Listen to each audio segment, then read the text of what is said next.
Rich Dad, Poor Dad. What the rich teach their kids about money that the poor and middle class do not. By Robert T. Kiyosaki. To parents everywhere, a child's first and most important teachers, and to all those who educate, influence, and lead by example. Acknowledgements. How does a person say thank you when there are so many people to thank? Obviously, this book is a thank you to my two fathers, who were powerful role models, and to my mom, who taught me love and kindness.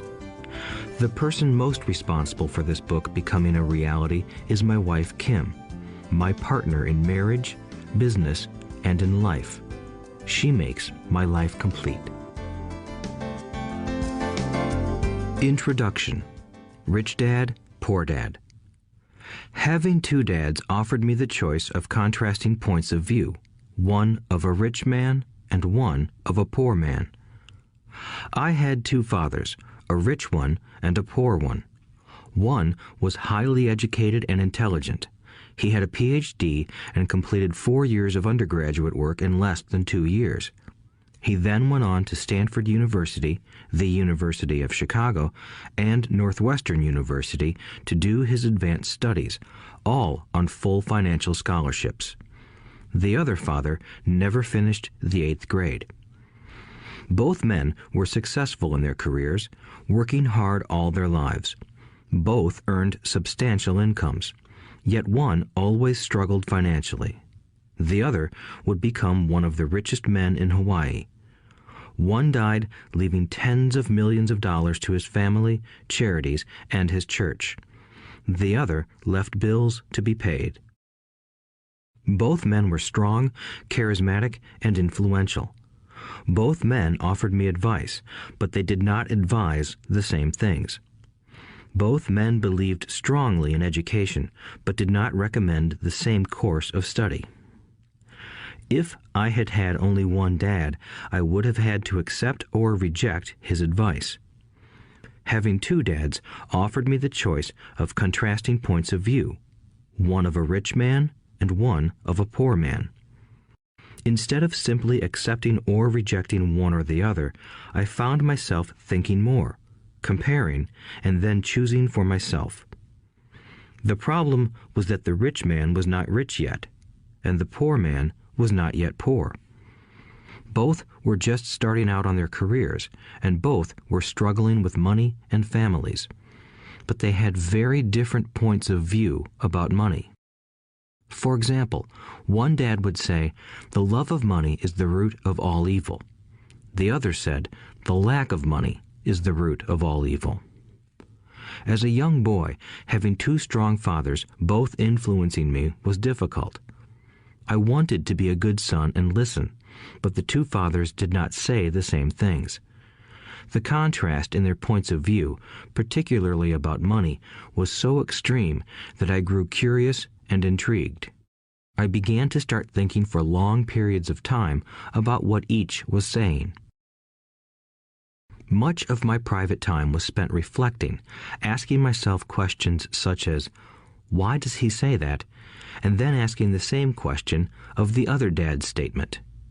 It would have been much easier to simply say, "Yeah, he's right, I agree with that," or to simply reject the point of view by saying, "The old man doesn't know what he's talking about." Instead, having two dads whom I loved forced me to think and ultimately choose a way of thinking for myself. As a process, choosing for myself turned out to be much more valuable in the long run than simply accepting or rejecting a single point of view. One of the reasons the rich get richer, the poor get poorer, and the middle class struggles in debt is that the subject of money is taught at home, not in school. Most of us learn about money from our parents, so what can poor parents tell their child about money? They simply say, "Stay in school and study hard." The child may graduate with excellent grades, but with a poor person's financial programming and mindset. Sadly, money is not taught in schools. Schools focus on scholastic and professional skills, but not on financial skills.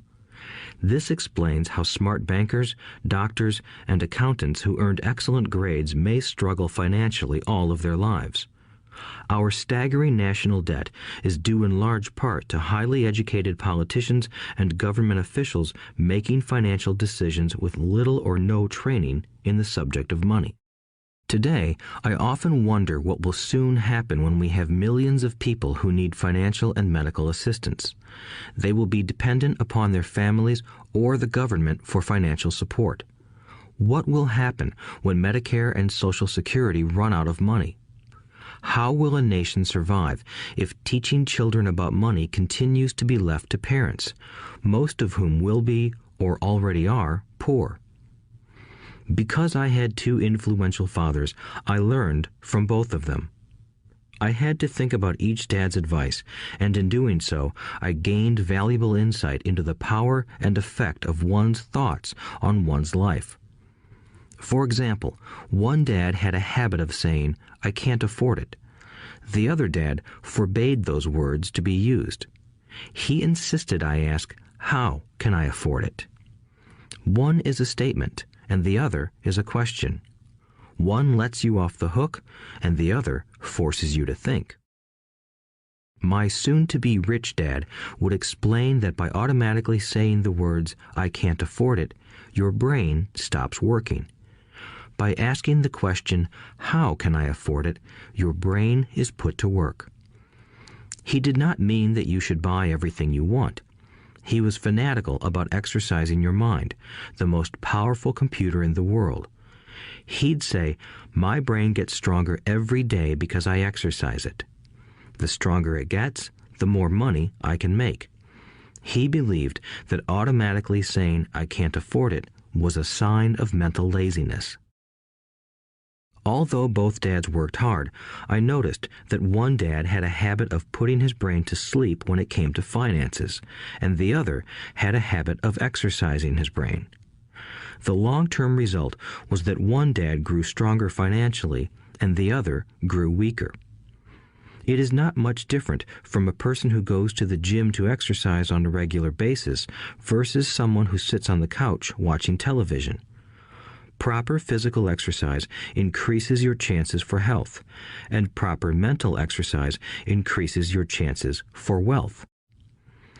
My two dads had opposing attitudes, and that affected the way they thought. One dad thought that the rich should pay more in taxes to take care of those less fortunate. The other said, taxes punish those who produce and reward those who don't produce. One dad recommended, study hard so you can find a good company to work for. The other recommended, study hard so you can find a good company to buy. One dad said, the reason I'm not rich is because I have you kids. The other said, the reason I must be rich is because I have you kids. One encouraged talking about money and business at the dinner table, while the other forbade the subject of money to be discussed over a meal. One said, when it comes to money, play it safe, don't take risks. The other said, learn to manage risk. One believed, our home is our largest investment and our greatest asset. The other believed, my house is a liability, and if your house is your largest investment, you're in trouble. Both dads paid their bills on time, yet one paid his bills first while the other paid his bills last. One dad believed in a company or the government taking care of you and your needs. He was always concerned about pay raises, retirement plans, medical benefits, sick leave, vacation days, and other perks. He was impressed with two of his uncles who joined the military and earned a retirement and entitlement package for life after 20 years of active service. He loved the idea of medical benefits and PX privileges the military provided its retirees. He also loved the tenure system available through the university. The idea of job protection for life and job benefits seemed more important at times than the job. He would often say, I've worked hard for the government and I'm entitled to these benefits. The other believed in total financial self-reliance.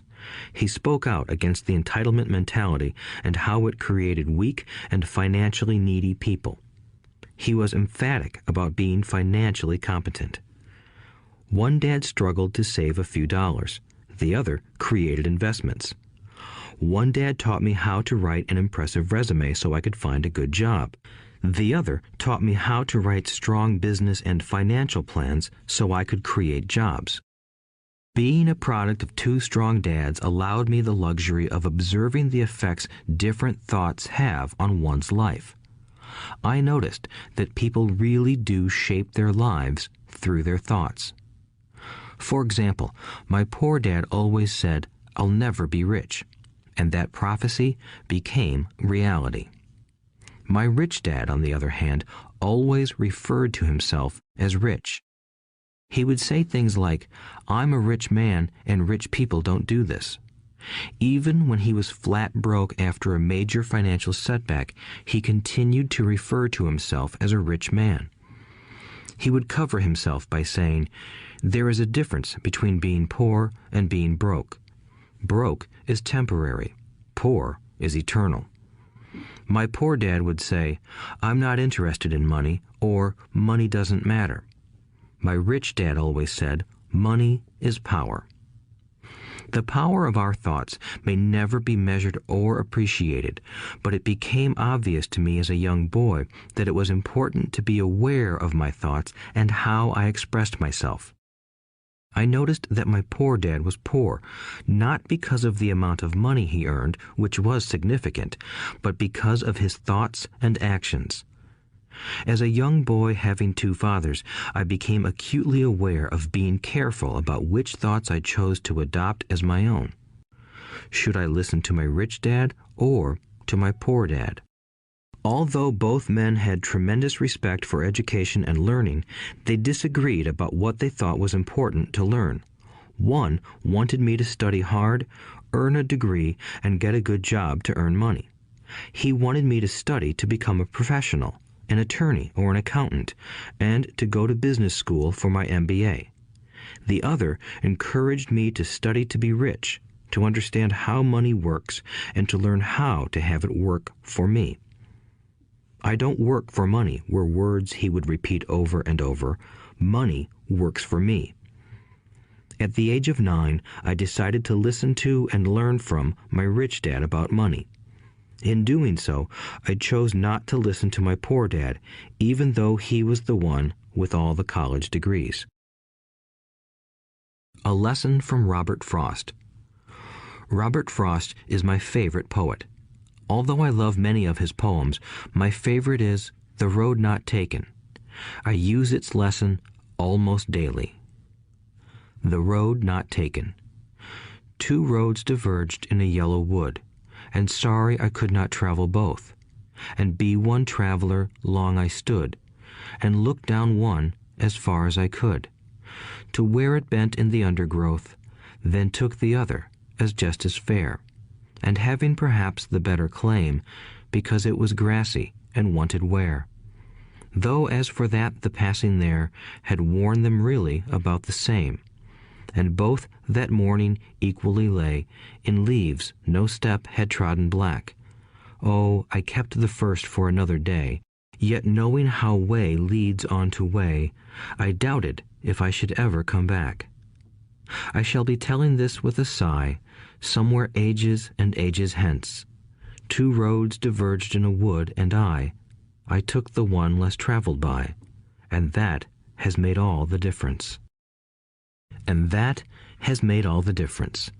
Over the years, I have often reflected upon Robert Frost's poem. Choosing not to listen to my highly educated dad's advice and attitude about money was a painful decision, but it was a decision that shaped the rest of my life. Once I made up my mind about whom to listen to, my education about money began. My rich dad taught me over a period of 30 years until I was 39 years old.